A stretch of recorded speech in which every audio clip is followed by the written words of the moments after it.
I'd like to just get started by saying thank you for joining us this afternoon for a really wonderful conversation about Sapelo. We're starting this issue investigations at 100 miles to dive deep into issues that are happening up and down the Georgia coast. At 100 miles, we are an advocacy organization that protects the 100 miles of the Georgia coast through advocacy, education, and community engagement. And so Sapelo is a big part of that, and we are glad you're joining us today to talk about it and to listen to Jazz Watts, who is a Sapelo descendant and our justice strategist here at 100 Miles, and our brave CEO, Megan Desrosiers, president and CEO. I'm going to drop it over to them. Again, just a few housekeeping items before I do that. Please, we will put questions in the Q&A and answer those at the end. If there's anything that is needed to be answered in the moment, I'll make sure that I do that as well. But we'll try to interrupt their conversation as little as possible. Again, for those of you on Facebook, please do write in the comments. I will transition them over to Zoom so there'll be a seamless entry that way. But without further ado, I'm going to stop sharing my screen. We'll put Jazz and Megan in the forefront. Thanks you all, and thanks for joining us. Yeah, thank you. Thank you, Eric, for that great introduction. Thank you, everyone that is joining us today. So I'm Jazz Watts, as Eric said. I am a Sapelo descendant. I also obviously work for 100 Miles. And just to give a little bit more context, I grew up, born and raised on the coast. I kind of intersected or actually connected with 100 Miles, and you'll hear from Megan too, through some other work that was actually on Butler Island, and that's where I kind of connected with Megan and through um, another childhood friend, and we started doing work together, which led to some impactful work that we'll talk about today, and also in talking about this referendum. But one thing before we get started, I just want to acknowledge too that though we're going to be talking about this referendum, when we talk about as we're talking about this zoning issue with Sapelo, I just want people to remember that these issues are isolated.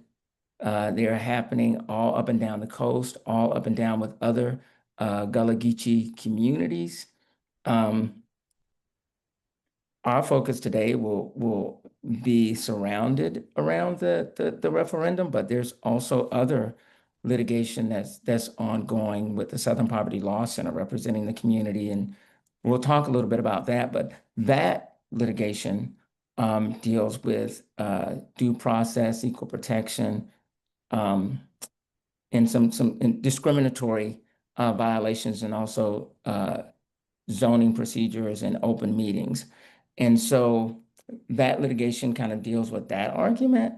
And so I just want to make sure that people do understand that while we are primarily talking about the referendum, I want us all to acknowledge and just be aware that these fights are happening all the time in communities, and they very much have everything to do with culture, with community, with race, with systems.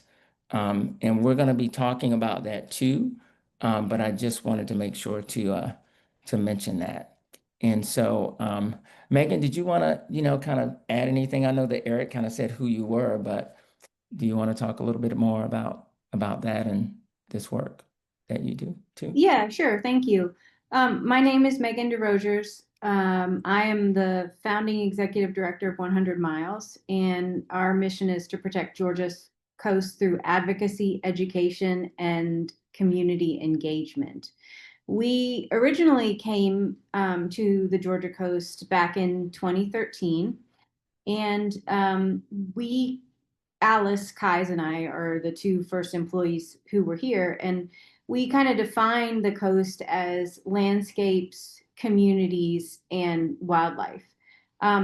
And to us, the community on Sapelo was very important because for us, it's where all three of those defining characteristics of our coast came together.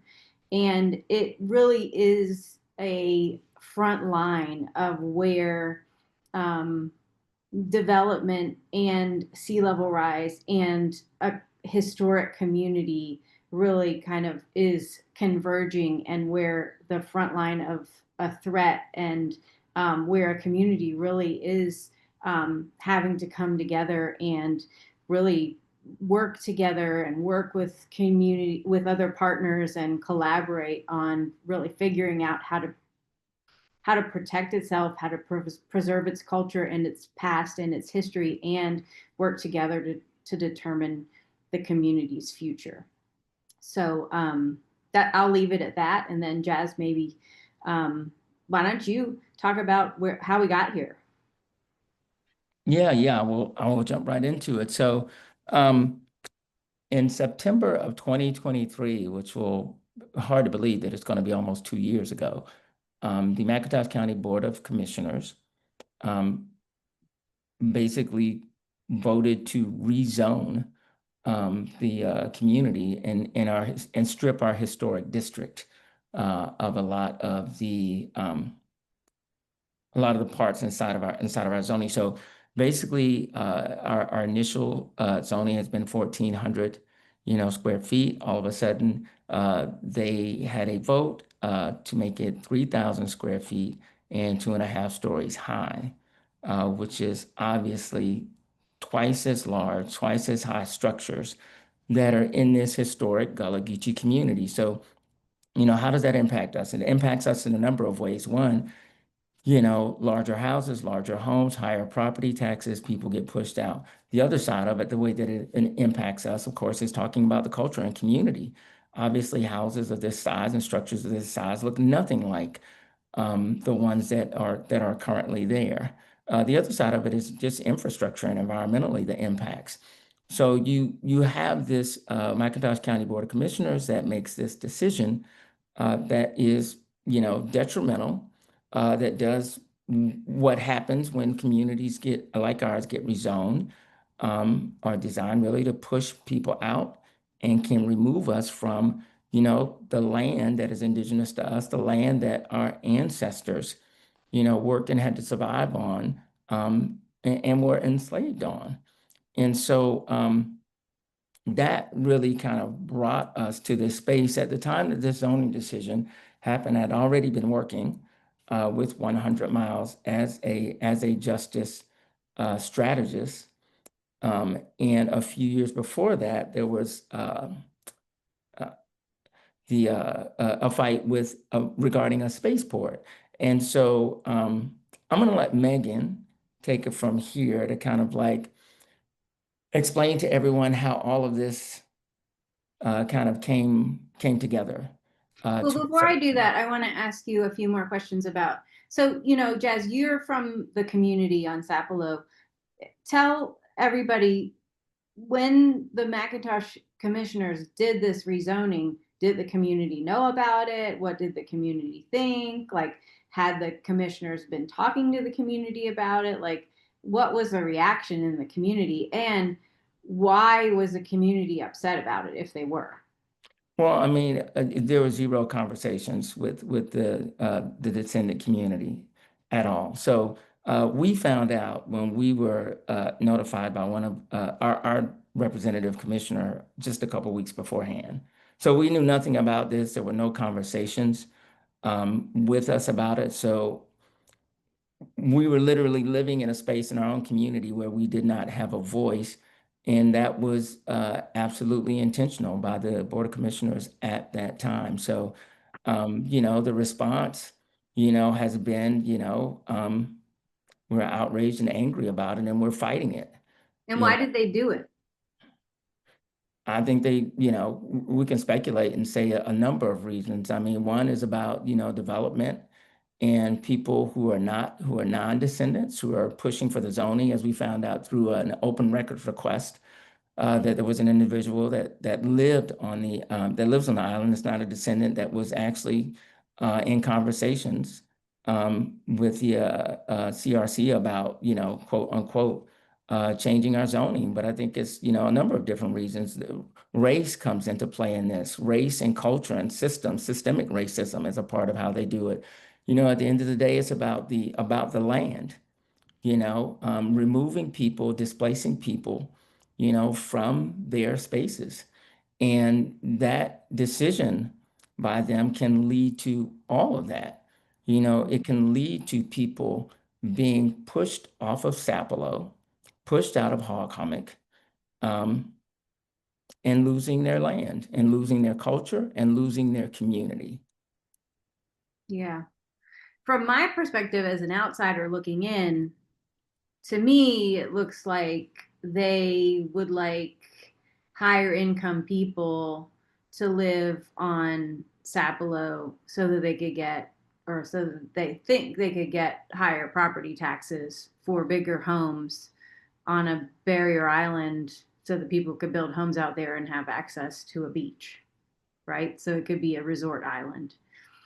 And so that way, if they push out these descendants who live in smaller houses, from which they probably don't get a lot of tax income, the county probably doesn't get a lot of tax income out there.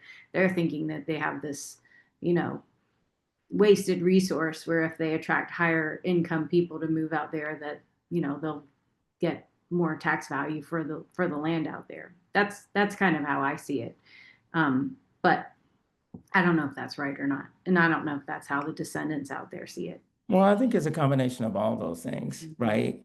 I think that, and that's how I think most people see it. So you can, it obviously can be about greed and money, but it also can be about race.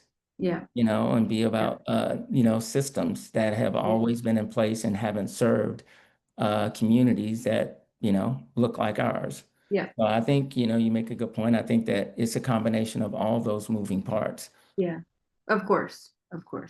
Yeah, all those things can be true at the same time, for sure. Okay, well, you asked about the spaceport. So, when this happened, obviously we were paying attention to it, and as I think Jazz might have said, a lot of people attended the meeting and opposed the rezoning. And the county moved forward full steam ahead, despite the hundreds of people who were in opposition to the rezoning. We felt pretty strongly, based on past experience with the spaceport, that we could, if we had the help of our coalition partners in McIntosh County, that we could launch a petition effort similar to what we did in Camden County with the spaceport, and potentially repeal the zoning. So backing up a little bit, a few years earlier in 2019 and 2020, we had some people in Camden County who who did some investigations, and they found this clause in the Georgia Constitution.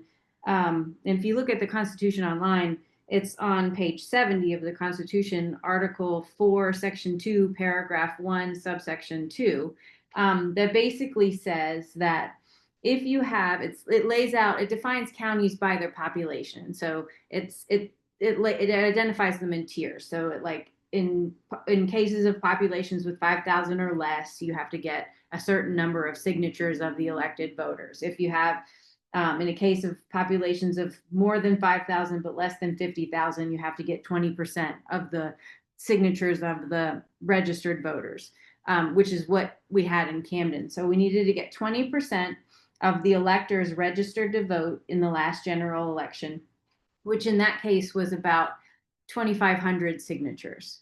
Well, that's what we estimated it to be. It turned out to be about 1,800. Just in McIntosh. In Camden County, it was about 4,500. And so in Camden County, we launched a petition drive. It was the first petition drive in the history of the state of Georgia that was ever conducted successfully. And we actually repealed the purchase of the property that was to be used for the construction of the spaceport itself. That case went the whole way up to the Supreme Court of the state of Georgia, and we won. the citizens of Camden County held a referendum, actually repealed the purchase of the property for the spaceport, and the Supreme Court upheld the result of the referendum. So Spaceport Camden actually didn't get built, and it still won't be built as far as we can see into the future. So based on that result and that case law that was established back in, I think that happened in 2022, when this rezoning happened in 2023, we decided to try that same approach again in this situation. Now, we could not have done that except without the agreement of the community, of our coalition partners, because you can't just throw a petition out there and hope that people sign it. You need, in a place like McIntosh County, which is, as you know, very rural, you need the support of the community, or you're not going to get 2,500 signatures. You need people to understand the issue, or they're not going to sign the petition. You need people to know about the petition, or they're not going to sign the petition. So you need partnerships in the community to help educate the members of the community from whom you need signatures. You need churches on board. You need people on board who are going to tell their friends about it. You need neighborhood associations. And so we had a massive coalition of people that started with the residents of Sapelo who were helping us collect signatures. And so it took about 8 months, and we collected enough signatures for the referendum. And so that's what we did. It was great. Jazz, I don't know if you want to go on from there and talk about what we did with the probate court. You mean like with the... We turned the petition into the probate court. We had a big rally that day that you spoke at. Yeah, no. So we turned in over 2,300 signed petitions to the probate court and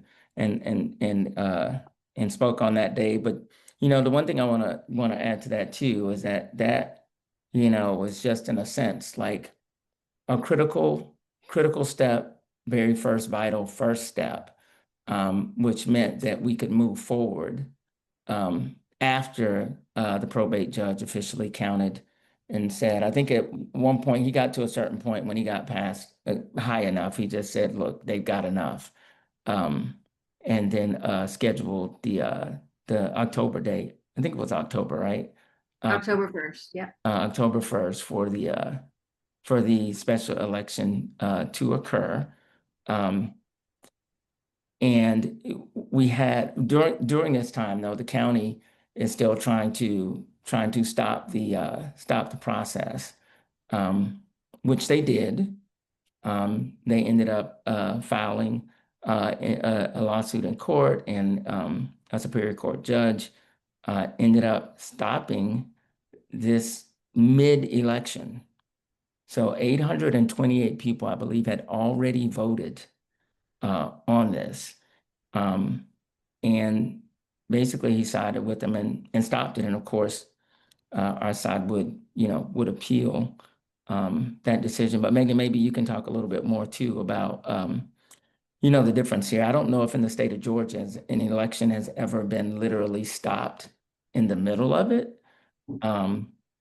Whereas in the spaceport, they filed suit, but it was, after you had the results from the election. So, and that's what's significant here too, is that we have an election that never actually got completed. So. Yeah, well, since early voting is relatively new in the state of Georgia, I'm not aware of an instance where an election has been stopped in the middle of the voting. And so I think the question is, what do we do now? So the ballots have been sealed, according to the elections officer. And we filed for an injunction to be put in place and received that injunction to be put in place. So no more building permits will be issued until the Supreme Court rules. So thankfully, only 3 or 4 building permits have been issued by McIntosh County for construction to begin. But construction has been halted, as we've recently learned, on Sapelo Island. So there's no construction happening there now, even though some construction started. And so, um, we're just waiting. The Supreme Court heard arguments, and um, we're kind of in this limbo right now. We don't know what will happen. Basically, the Supreme Court is considering, number one, whether or not the county has standing in order to challenge the probate court judge's authority to schedule the election.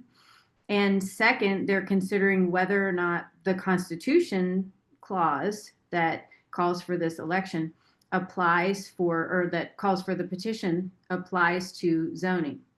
And those are the issues that we're waiting on the Supreme Court to rule on.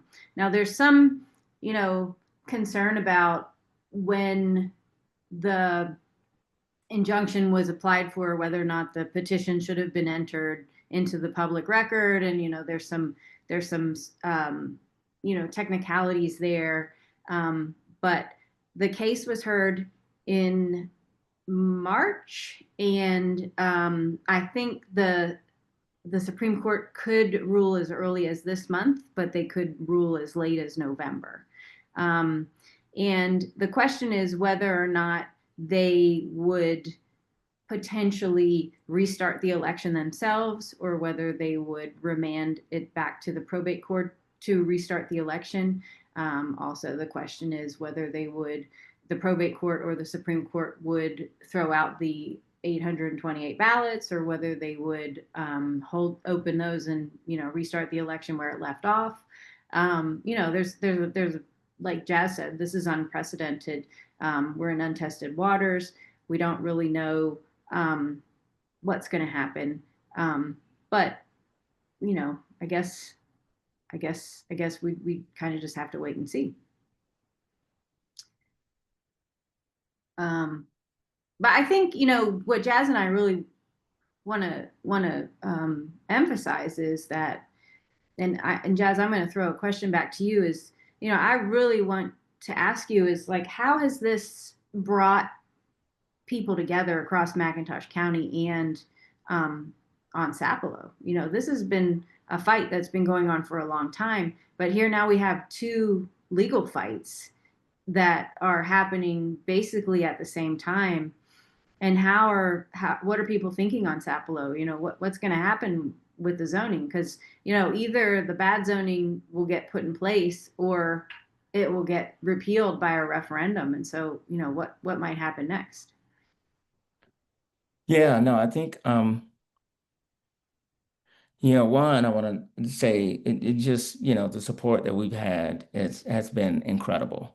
When you think about the mobilization, and I mean, it wouldn't have happened, without key people that were in the community and the community members who really had to drive this from the beginning. Because, the reminder to me is that the people that are impacted the most are us, the people that live on the island. Because after everything is over, the smoke clears and everything else, people have to live their daily lives. So, all those people that mobilized in different organizations on the mainland side were just, absolutely incredible. And I would say for the people that are in the community, the other side of this is that, we've talked about this before, the referendum being a tool, one of the tools that can be used to fight, that has never been done before. Like you said, the first time was in Camden County with the spaceport. So this is only the second time this has ever been done. And so so we're kind of on this new landscape. But I think the other side of this that I want to tell people is that the community of Hummock has been through this over and over and over and over again. I think, what's different now is we have new allies, stronger allies in this fight. But, back in 2012, we went through a raising of property taxes. Back in 2015, there was a settlement. Then back in 2015, there was a significant, settlement. And that also dealt with the same similar issues. So I think, right now, for what is happening presently, because we obviously have the SPLC litigation that's ongoing, where they're representing members of the community. And now we have, of course, the referendum or the special election. That people are determined. And, you know, for me, I think the strength for people comes from the fact that we recognize that our ancestors and people before us went through a lot to hold on to their land, to hold on to their culture, to hold on to community. It is exhausting. I'd be lying if I said that it wasn't. It absolutely is. But we have a very strong community, and I'm grateful for the amount of support that we have, not only from, you know, all the McIntosh County voters that signed those petitions, but just throughout the state, the network of descendants, other descendants, and descendants around the country, and people throughout the state, throughout our 100-mile coast. I mean, all the members of OHM that have been strongly supportive. So it has made a difference, because, you know, this is an exhausting fight. I mean, some people, you know, it is always, it seems like it never stops. And so, you know, the hope is, of course, we come to some resolution, but then the question, I think, moving forward is, you know, how do we not end up doing this again? You know, or, you know, how do we make sure that we have a government representatives that won't do this to our community, our communities that look like us, our similar communities in any other spaces? So, you know, I think that's a part of the question too, right? A resolution happens, but then, you know, like everything else, like I named those dates back in 2012, back in 2015, it seems like it could, you know, happen again. So we've got to be thinking, you know, proactively. Well, that's the thing. I mean, you and I were talking this morning about Sapelo has one guy that represents it on the county commission, right? That's one vote. And if all the other commissioners don't care, or they think their constituents don't care about Sapelo, they have no incentive to vote to preserve or to protect or to vote in the Sapelo, in the Hummock community's best interest, right? So I think one thing is that the other commissioners have to know that their constituents care about the Hummock community's best interest, right? Or else they're going to get voted out. But how does the community communicate what they want to the rest of the county, so that the rest of, and then this could be for any community in McIntosh County or in any county, right? Like, because this is the way that our system is flawed, in that in any county, any community has one commissioner that votes in their favor, and then the rest of the county commissioners vote for their own district, right? So it's a system where it's hard to know. They can horse trade very easily, and it's hard to know how to vote in favor of the whole community instead of just your one little district. And what's in it for your district if you vote, you know, in favor of the other. Right. Yeah, I mean, you know, you make a good point. I mean, I think that, you know, part of this, which is a powerful point, is, you know, the 2,300 or 2,500 plus people that sign petitions, which to me significantly says that people care. Yeah. People do care, you know, and you make a good point in saying, but the rest of those commissioners, because we just have one that directly represents us, you know, initiating ways for people to make sure that those commissioners that represent them and the at-large commissioner understand that they value this community, just like they would, value whether it's, Harris Neck or Carnegie or Bologna, or these other spaces, and that these communities are very important to them, that they understand that what they do to one, they do to all, that we are all connected, that people should be concerned about what happens to us. I mean, the other side of this is I think about how much the community of Hummock and Sapelo bring to this county and bring to the state. I mean, we're talking, people come from all over the country to come to Sapelo, to learn about the history, to learn about the culture, to learn about the people. So it is, this unique and specific treasure to not only McIntosh, but to the state of Georgia. But you make a good point in that they all have to understand that, just like our state officials have to understand that. Our federal officials have to understand that, and until they do, this will continue to happen, Yeah. you know. Well, it is also about process, and it's also about community engagement, and it's also about, making sure that people have access to the decisions that are being made about them. And that's why this tool in the Constitution, the petition tool, is so important. And that's why the authors of the Constitution put it in there. And that's because sometimes decisions are made that aren't what the community wants to have happen to them. And the authors of the United States Constitution put provisions in there too, because they know that the government is for the people. And sometimes our elected officials don't operate in the best interest of all of their constituents. I think we might have a question, but let me finish my thought, because I just got distracted. And that's why these tools are very important. And I'm glad that that's why the people in Camden County that introduced us to the clause of the Constitution have enabled us to get to know it better, and have enabled us to test that clause by taking it to the Supreme Court twice with these two instances. So the hand raised must mean we must have a question. So I will. And I was just going to add too, just on the back end of your point as well, when we're talking about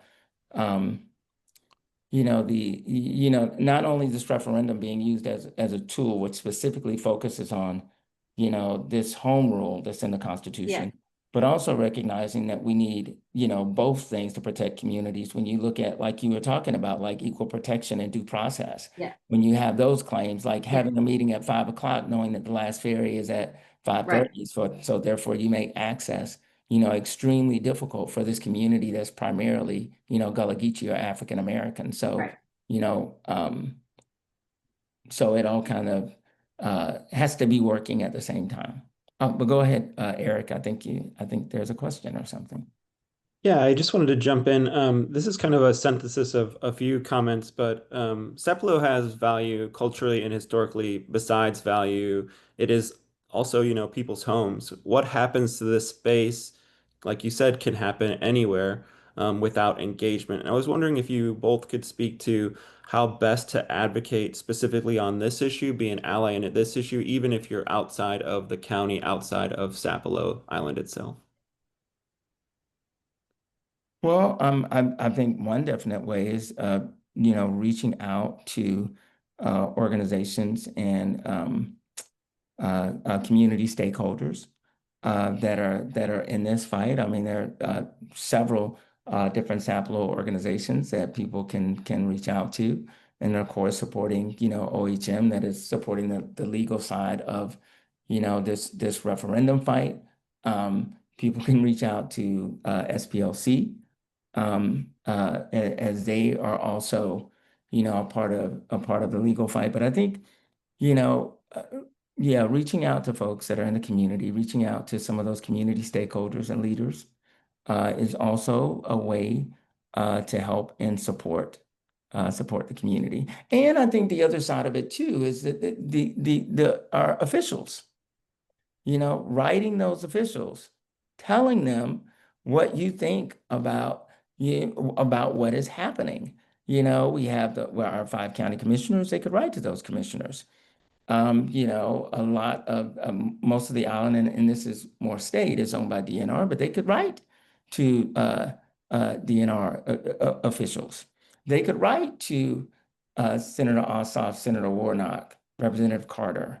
They could write to these people and say to them, you know, uh, and and and let them know how they feel about what is happening to our community. So I think those are ways that they can help. And then I think I tell people just learn more about all these organizations, that are, part of our Keep Sapelo Geechee Coalition, also 100 Miles, also Southern Poverty Law Center. I mean, learn about those organizations, find ways that you can support, community organizations and also the allies that are fighting for them. So I don't know what you want to add, Megan. Yeah, I mean, I'm gonna say this. I'm gonna give some priorities here, but I have to say this first. Listen, man, these lawsuits are expensive, but I don't think I mean, if you want to support the lawsuits, do that. But we have ways of covering those costs. I think the most important thing you can do, hands down, the most important thing you can do, is support SICARS and the Hummock Community Foundation. I think that, like, and maybe there's another one you want to add, Jazz, but I think those organizations are in the community every day. They're hosting community meetings every day, and they are working with citizens every day to figure out what the future of Hummock is going to be. And that's it. I mean, they are in their day in and day out there more than any other organization. And I mean, I think that's where the action is. Jazz, I'm sorry, I don't know if you agree with Yeah, that. I mean, there's also Hummock Community Development Corporation. So they were primarily involved in the fight in 2015 that led to the settlement. So I think that they would also be an organization. And then, obviously there are 2 churches that are in the community. There's First African Baptist and also St. Luke Baptist Church. I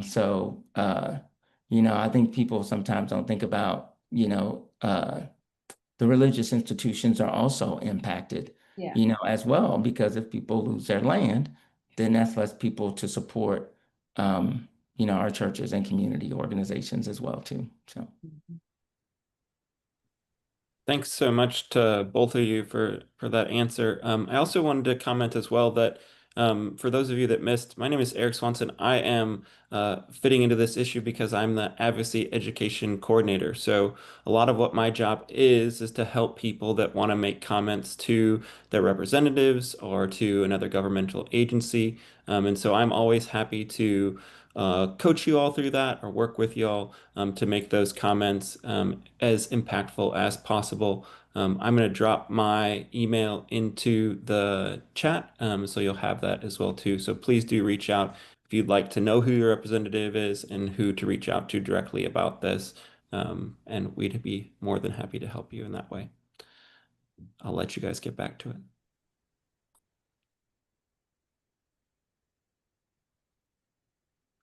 No, I So, think oh, go ahead. Oh, no, I was just going to say, just as a reminder, I think for people to understand again that, Sapelo is going through this, and this is focused on Sapelo, but right now there's a fight in St. Helena. I mean, there are other communities. There's, a community like, Monteith and the city of Port Wentworth. Those are Gullah Geechee. You got Pinpoint.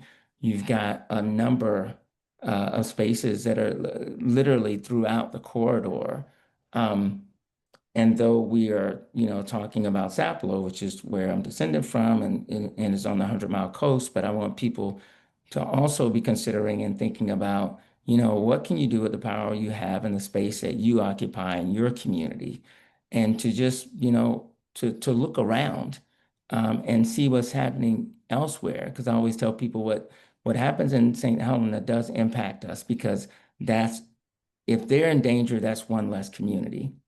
What happens in Pinpoint impacts us because if they're in danger, that's one less community. And the same goes for Sapelo. So, you know, we're all connected. And just remember how, you know, big this fight is and how important historically, um, you know, it is. You know, we live in a world where, you know, it's easy to put up a marker and say what was there, you know, but we have the opportunity to right now to fight for what is still here, you know, on Sapelo and in many places. So I just want to just remind people of that. Well, and I want to add too that, so many people think about zoning as a development tool. It's a tool that helps communities grow. It's a tool that helps communities build new things. But in communities that are already established, zoning is, and this is a very important function of zoning, it's a tool that helps protect existing communities. And that's how it should have been looked at by the McIntosh County Board of Commissioners when they were rezoning Hog Hummock. Every community updates its zoning ordinances. Every community does. That is a responsible thing to do. Over time, every community needs to update its zoning ordinances because communities change. Communities are living and breathing and organisms, entities, places where, things change. That's the way it is. But there are things in communities that should be preserved or should be protected. People's rights, people's homes, people's right to exist, quality of life, property taxes, property values, all those things need to be protected because there are people who want to continue to live in their communities. And so as new people move in, like I live in downtown Brunswick, as new people move in, my right to live there and have a reasonable and healthy quality of life needs to be protected. Same thing in Hog Hummock. It's a little different though in Hog Hummock because we do not want the historic character of that community to change really at all. And so the McIntosh County Commissioners and the state government historically have recognized that that community needs to be protected by the state and by the county. So that zoning ordinance that was passed in September of 2023 flagrantly violated those past commitments to protect that that community. And so instead of passing a growth zoning ordinance, they should have passed a preservation zoning ordinance, and they did not. They could have kept the zoning ordinance they had, or they could have tweaked it minorly. And what they should have done is worked with the community to make slight changes that would have further protected or even made slight changes to address the community's needs, but they did not do that. So Jazz, it's 12:47. I know we need to open up for questions. Is there anything you want to add before we open it up to questions? Nope, I'm good. Okay, Eric, sorry. Do you want to, do we have any more questions or do you want to officially open it up? Yeah, I just invite anyone to add any questions in the Q&A. We currently do not have any. I'm going to go back and check Facebook now. I would love to just in the interim, like because we have the time, Jazz, you let us know maybe some of those wonderful Sapelo places that deserve that respect and preservation when we talk about these special places. A lot of people haven't even visited the island. So if you could talk about that, that would be great while I check on Facebook. Yeah, and I think I messed up the name. It's Raccoon Hog Development Corporation, I think is the correct name. I didn't say that before. But yeah, I mean, there so many places on the island, You know, you have the two historic churches, one formed in 1866 and the other in 1884, First AB and St. Luke Baptist. You have the annex, which was Rosamond School at one point in time. There were several communities throughout the island, well over a dozen communities throughout the island before, you know, over time when R.J. Reynolds Jr. Um, came into the island and people were forced and pushed into what is now the Hog Hummock community. But, you know, I'll say it like, you know, my cousin Mike always says, is that we're still here. There are people that are still there. You know, we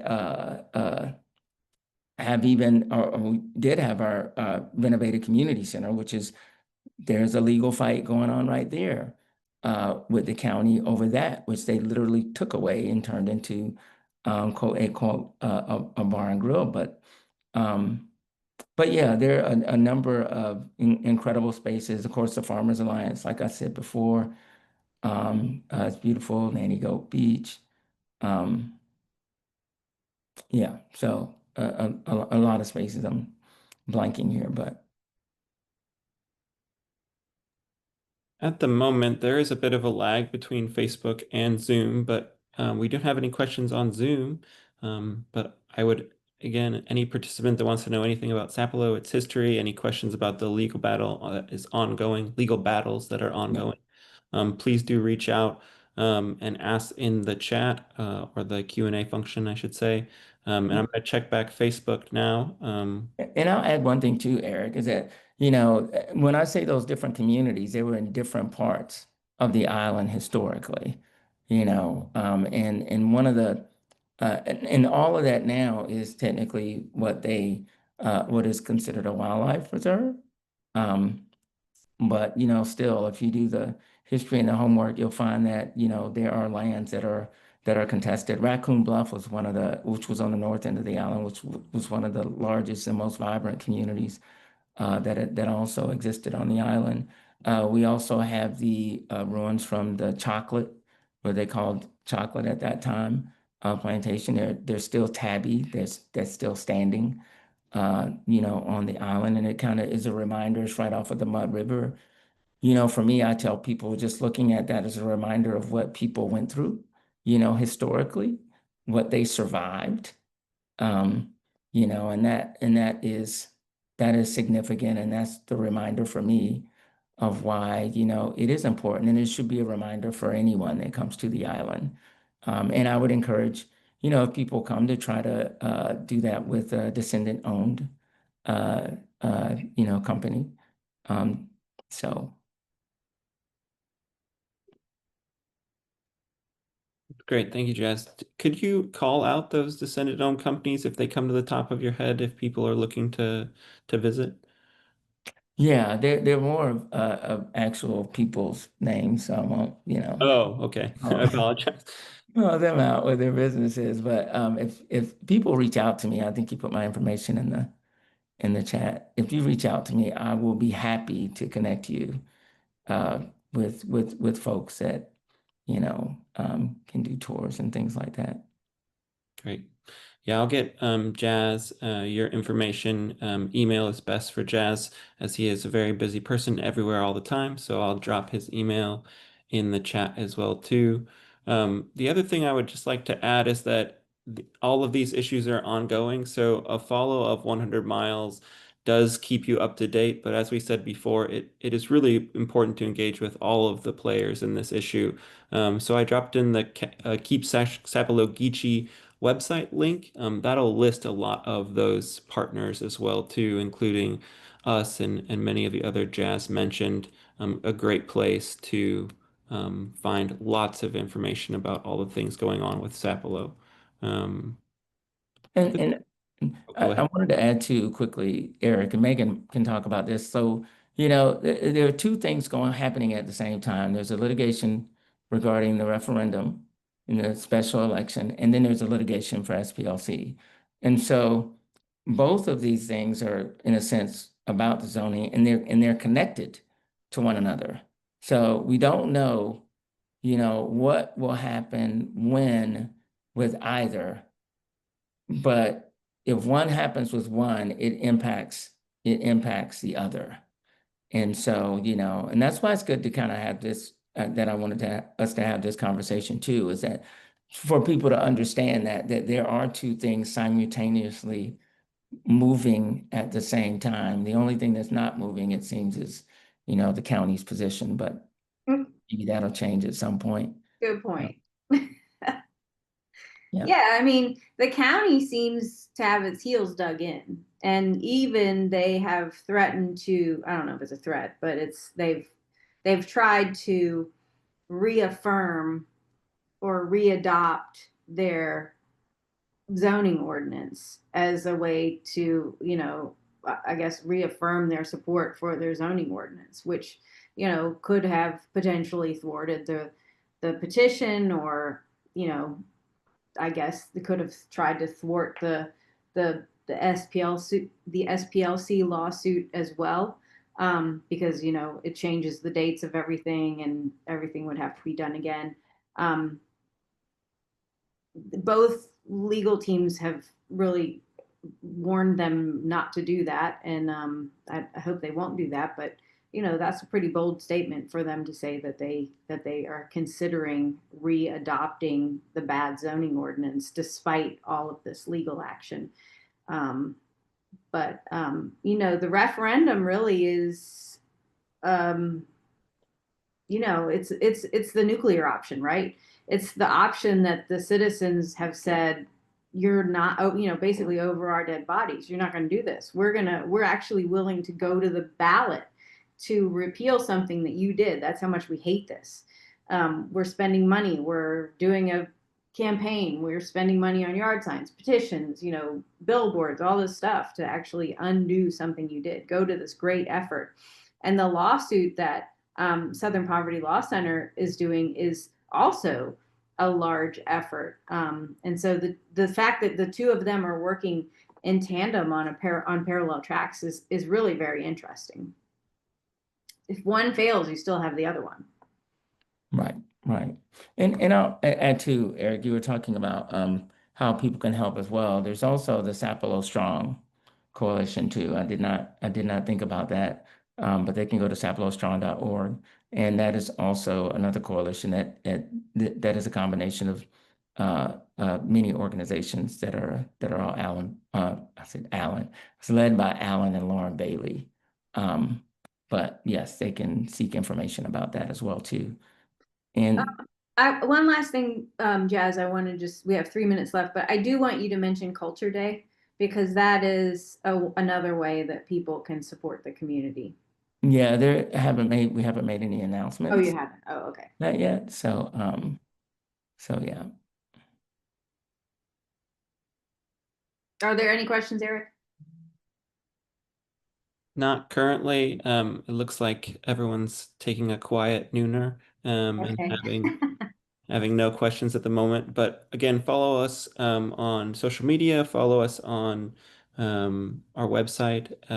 We have lots and lots of engagement points in this. And again, you have all of the panelists' emails to reach out in that sort of way for any follow-up questions as well. So, Oh, when Jazz and I were talking before this, we talked about what takeaway message we wanted to leave with everybody. And the takeaway message that we want to leave with y'all, and Jazz, add to this if you want, is that when decisions are being made that affect your community, we want people to know that you have to be present and you have to be paying attention to those decisions, because no matter how exhausting it is, it never stops.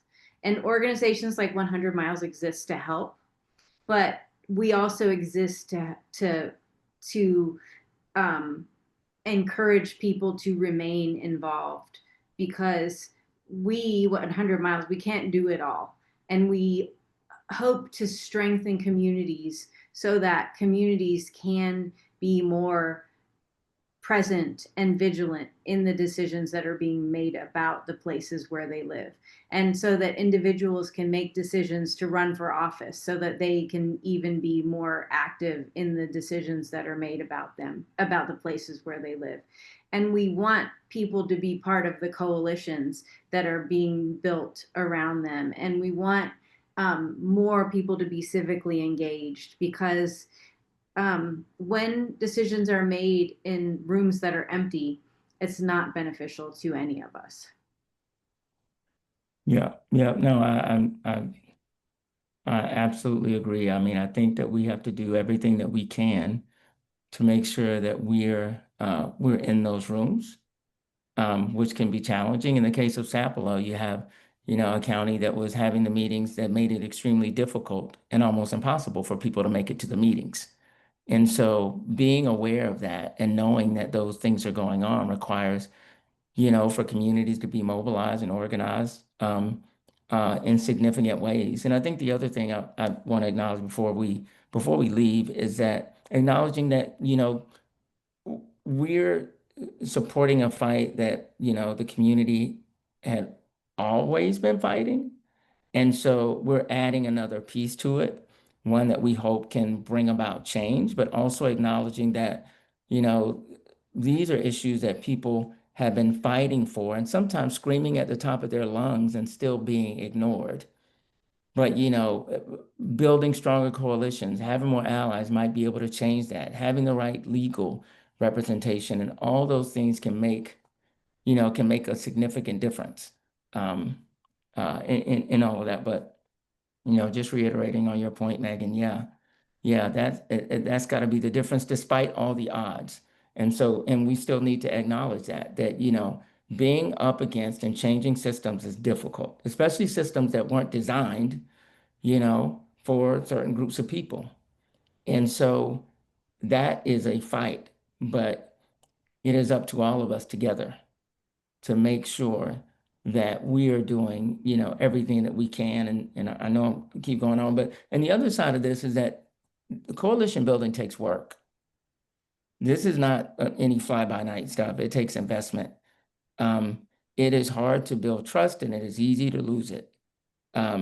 So make sure that, for people that are allies and organizations that are allies, that you are listening to people, that you are engaging community, and that you're also using your resources to be able to help folks, engage and find out about those meetings, find out how to get to their federal and state officials, find out how to, support them and working better with their local governments, going on, and keeping in mind that people have been trying to do this. And for whatever reason, a lot of times because it's the government themselves not listening and not acknowledging communities or people, they've been up against the wall. And so what can we do to work together to help people break through that and to become stronger? Like Megan said, if after all the dust is cleared, the organizations are no stronger, guess what? The communities are still vulnerable. So we've got to make sure that as we're building these coalitions and we're working together, we're also helping, our partners, especially the community partners, become stronger. Okay, and I think with that, we're going to wrap things up. No more questions that I can see anywhere. I'd like to say thank you so much to Jazz and Megan for sharing your expertise. Many thank yous to our participants as well that joined us. Look for further issue investigations in the future and be sure to reach out to us personally if you need guidance on making those comments or have any further questions. With that, I'm going to say bye to y'all, stop recording, and have a good rest of your day.